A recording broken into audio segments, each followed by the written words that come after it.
ఎవరికన్నా పెళ్ళి? అన్న కూతురికి. పెళ్లి కూడా ఏం చేస్తుంటాడు? ఏం చేస్తాడో చూద్దాం. ఏంటి?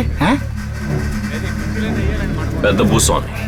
భూస్వామి అంటే ఆస్తులు బాగా 1000-2000 ఎకరాల పొలం ఉంది, 200 పశువులు ఉన్నాయి, 40-50 క్వారీలు ఉన్నాయి, రొయ్యల చెరువులు, చేపల చెరువులు చాలానే ఉన్నాయి. మీకు ఎన్నిసార్లు చెప్పాలరా? మంచి ఆకలి మీద ఉంటున్నారు. రండి తింటూ మాట్లాడగలను. వెళ్ళండి. చూసుకోండిరా, ఆకులు చిరుగుపోకుండా కట్టండిరా. రాదామని చెప్తాదా? లైటింగ్ ఏర్పాటు చేసేది. అవును. పాట కచేరీ సంగతి ఏం చేసావు? అది కూడా మాట్లాడాను. సేటిళ్లలో చేసినట్టు జామ్ గా చేయాలని చెప్పాను. సేట్ల ఇళ్లలో పెళ్లి అలా జరిగితే మా జమీందారింట్లో ఎలా జరగాలి? జరగాలనే ఆశ. ఉన్న ఒక్క మనవరాలకి పెళ్లి అవును తాత, తెలుసు. మీకు ఎలా కావాలో చెప్పండి. ఊరు అదిరిపోయేలా డెకరేషన్ చేయాలి. చేసేద్దాం. ఆవిడకాయ బల్బులు, కొబ్బరికాయ బల్బులు, నీళ్లు చెముతున్నట్టు ఏనుగు, రెక్కలున్న గుర్రం, తెల్లటి హంసలు, నల్లటి దొన్నలు, పొట్లకాయ బొల్పులు, గుమ్మడికాయ బొల్పులు, ముత్యాల దండ, ఆపై మీ మెళ్ళలో దండ. వేసేద్దాం వేసేద్దాం. రకరకాల లైట్లు ఏర్పాటు చేయండి. ముందు ఈ ఓపెన్ టాప్ గన్ లేపిస్తే పోద్దన్నా. ఆవేశపడకరా. వాడి చేత లైటింగ్ ఏర్పాటు చేయించండి. అన్నా, ముసలానికి అమ్మాయి లేచిపోయిందని తెలియక ఆ లైట్లు ఏంచు ఈ లైట్లు ఏంచు నువ్వు హంగామా చేసేస్తున్నాడన్నా. ముందు నిన్నేసేస్తే ఒప్పనైపోతుంది. మావా, నీ పెళ్లి కూడా అలాంటి తలపాయ. సార్, ఎవరు సార్ ఆయన? ఆయనే పెద్దరాజా. రండి భోంచేద్దాం. ఈయనెవరన్నా? చిన్న రాజా. ఓ,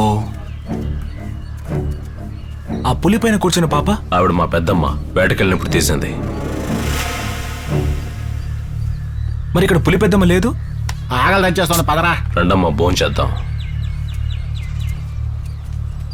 దేవనా,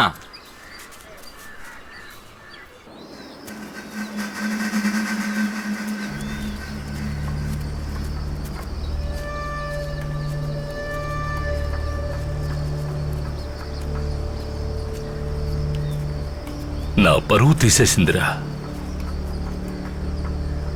విషయం ఎవరికి తెలియదుగా? ఎవరికి తెలియదు.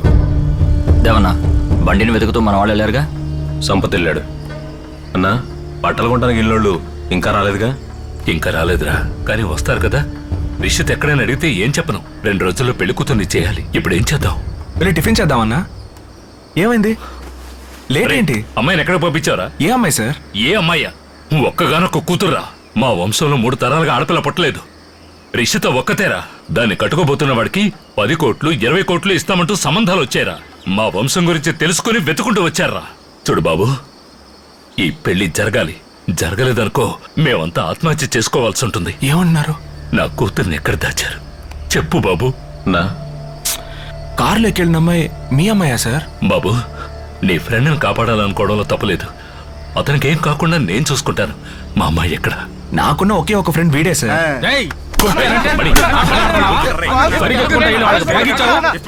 తీసుకొని టాటా చెప్పారు, నువ్వు కూడా టాటా చెప్పారు. ఇదంతా చూసి నేను ఎవరు మాకు టాటా చెప్పినా మేము టాటా చెప్తాం సార్. అన్నా, వీళ్ళ మాటలు నమ్మకన్నా? వీళ్ళు నాటకాలు ఆడుతున్నారన్నా. జరిగింది ఊళ్ళో వాళ్ళకి తెలిసి ఈ పెళ్లి ఆగిపోతే నా శవాన్ని చూస్తారు.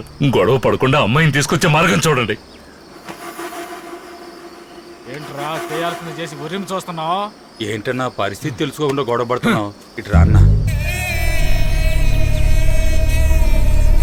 366 సెక్షన్తో పాటు ఇంకో 5-6 కేసులు కలిపాననుకో జీవితంతో జైల్లోనే ఉంటావు. అమ్మాయి ఎక్కడ్రా? సార్, లోపల ఉండడం బయట ఉండడం మాకేం పెద్ద సమస్య కాదు సార్. ముందెళ్ళి అమ్మాయిని పట్టుకోండి. పారిపోయిన వేగాన్ని చూస్తే ఇప్పటికి పెళ్ళైపోయి ఉండాలి.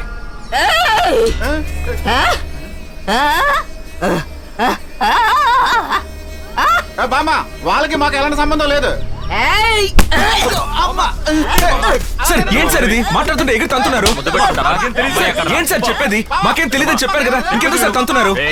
నిజం చెప్పకపోతే మీరు ఇక్కడి నుంచి వెళ్ళలేరురా. నిజమేంటండి నిజం? మాకు తెలిస్తే చెప్పడానికి. జరిగింది ఊళ్ళో వాళ్ళకి తెలీదు.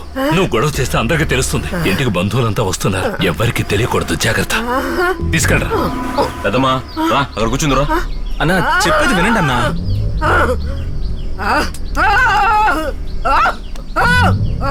సరే సరే, వాళ్ళని ముక్కలు ముక్కలుగా నరికి కాకులకి గద్దలు కాస్తాను. రా, నువ్వు కూర్చో. కూర్చో. కూర్చోండి రా. కూర్చోండి. సరే సరే కూర్చుంటామండి. ఎందుకు తోస్తున్నారు?